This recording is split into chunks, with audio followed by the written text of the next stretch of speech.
بسم اللہ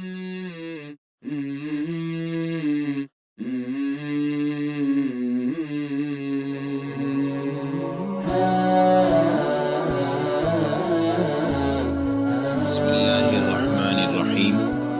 زندگی سے لطف اٹھائیے۔ سبق نمبر 87۔ میٹھے بول میں جادو ہے۔ زندگی میں ایسے موقع آتے ہیں جب ہمیں دوسروں کو سمجھانے بجھانے اور نصیحت کرنے کی ضرورت پیش آتی ہے۔ جب ہم دوسروں کو سمجھاتے یا نصیحت کرتے ہیں تو دراصل ان کے دلوں سے مخاطب ہوتے ہیں۔ نصیحت کرتے وقت آپ اس بات کا خاص خیال رکھیں کہ آپ کا لہجہ فیصلے والا نہیں ہونا چاہیے، آپ کا لہجہ مشورے والا ہونا چاہیے۔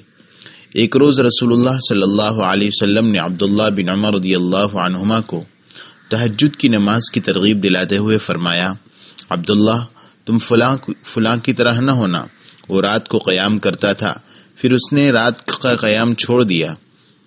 آپ دوسروں کو ان کی غلطی کا احساس یوں دلائیں کہ انہیں محسوس بھی نہ ہو۔ عبداللہ بن مبارک رحمۃ اللہ علیہ کے پاس ایک آدمی کو چھینک آئی تو اس نے الحمدللہ نہیں کہا۔ ابن مبارک رحمۃ اللہ علیہ نے اس سے پوچھا، جب کوئی آدمی چھینکے تو کیا کہے؟ اس نے کہا الحمدللہ۔ اس پر عبداللہ بن مبارک رحمۃ اللہ علیہ نے کہا یرحمک اللہ۔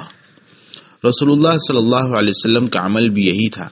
آپ کا معمول تھا کہ عصر کی نماز کے بعد ایک ایک کر کے تمام بیویوں کے ہاں تشریف لے جاتے، حال احوال دریافت کرتے، کوئی ضرورت ہوتی تو اس کا بندوبست کرتے۔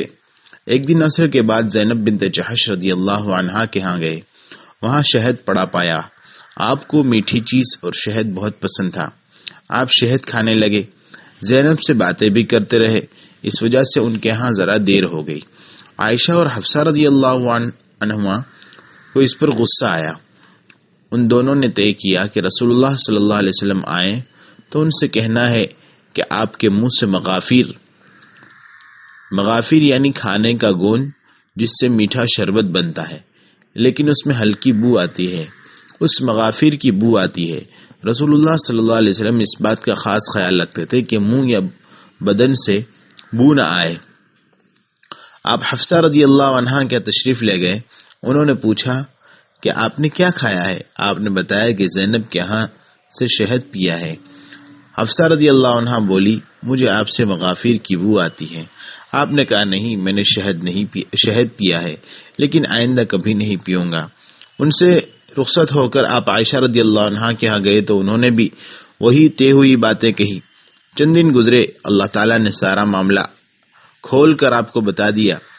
ایک دن آپ نے حفصہ رضی اللہ عنہا سے کوئی بات راز کی کہی لیکن انہوں نے اس کو کھول دیا۔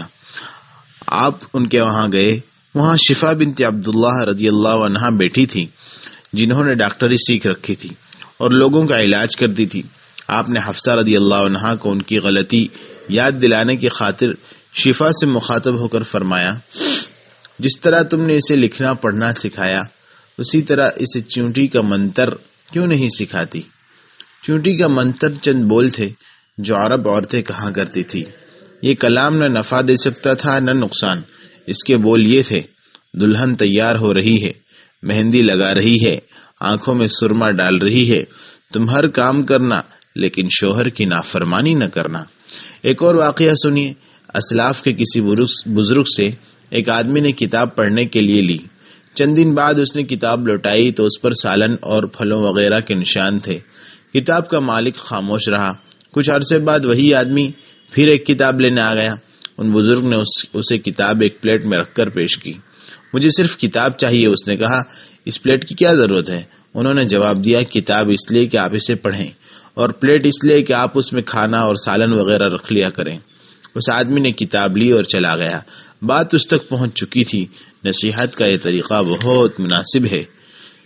خلاصہ یہ ہے، الکلمۃ الطیبۃ صدقۃ، اچھی بات صدقہ ہے۔